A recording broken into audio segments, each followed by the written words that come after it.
Hvala in prosim, besedi, ki jo izgovorimo večkrat na dan in sta osnovi bontona. Kako pa kaj bonton, kadar srečate na primer človeka, ki je slep, mu ponudite pomoč, kako to naredite, ga kar primete pod roko? Nič ni narobe, če ste sprva malo v zadregi. Učenci iz osnovne šole Kolezija so se učili bontona ob srečanju z ljudmi z različnimi posebnimi potrebami. Na delavnici Bontonček videči učenci vstopijo v svet slepih. Vezanimi očmi mi je zelo težko, ker ne vidim okoli sebe. Veliko stvari tudi ne moreš tako delati, ker ne vidiš.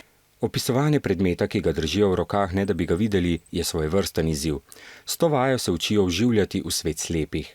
Nekje je zvončkljal, tako da po mojem je bil en inštrument. Navtip je bil tako volnen, v krogu je bil.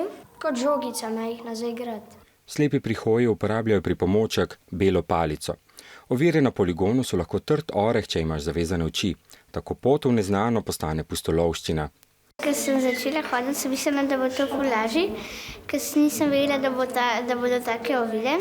Hendikepirani živijo običajno življenje, le da imajo osebnega asistenta ali tehnične pripomočke.